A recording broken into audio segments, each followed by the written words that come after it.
Hello, all of my Facebook friends and whoever is out there in YouTube land. I wanted to talk just a little bit about how I solved a sump pump problem.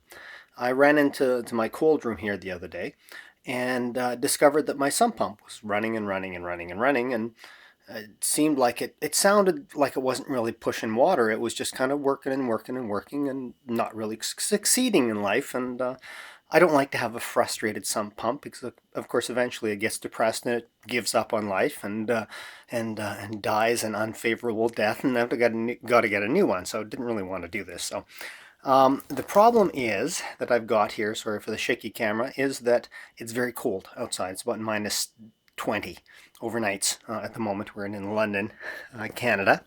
And the problem we run into is the sump pumps take the water out from the ground. It's sort of around the foundation, seeps into a sump hole. The sump pump then lifts the water out of that hole and sends it away from the house.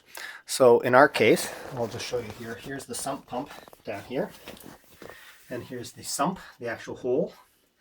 And it picks up the water and then it sends it up this pipe and all the way up the wall and then out into the outside. And then it's actually kind of it goes out and then directly down about 6 inches into another bigger pipe that I'm assuming is into weeping tile or something.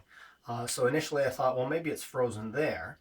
And I went out and I was trying to figure that out, and then I realized, hold on, that's sort of water goes down there.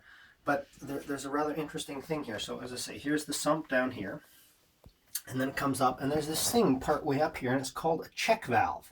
So what happens is the water gets pumped up the pipe, up, up, up, up, up, up, up, and out. But at some point, the sump pump stops pumping water because it empties out the hole. And then there's all this water that is pumped halfway up this pipe that's not been pushed out. And all of that water would then drain right back down and land in the sump, half filling up the sump again, and then the sump would have to kick in sooner to go ahead and fill the pipe up and get some water out the top.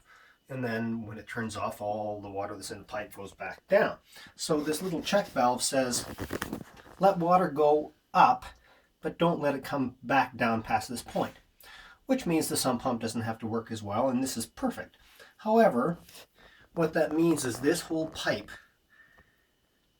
is usually full of water above the check valve.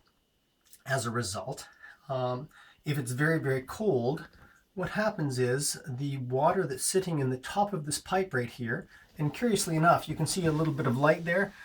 What makes this even worse is there's a little vent into the cold room there to, I guess, for ventilation or something.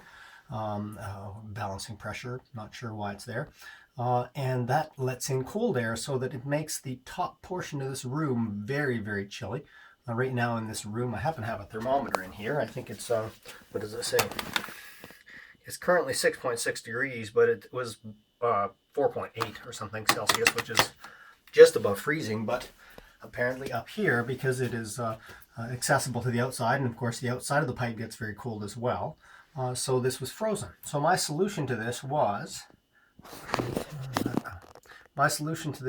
to take a blow dryer and blow on that elbow for about, I don't know, maybe a couple of minutes on the hottest setting possible. And I happened to have my hand on the pipe just below where I was blowing it, and I suddenly felt the pipe go plop, plop, plop, plop, plop, plop, plop, plop.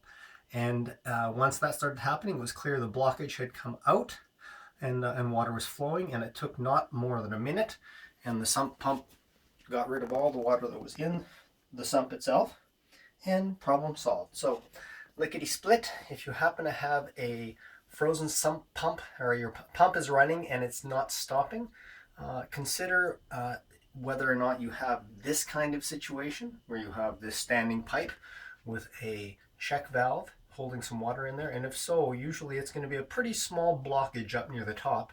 And as I say, in my case, it took just, I don't know, 2 to 3 minutes with a hairdryer. Problem solved. So thanks very much for listening. Hope you enjoyed it. Hope you find it informative, helpful for you, possibly, and have yourself a great day. Bye-bye.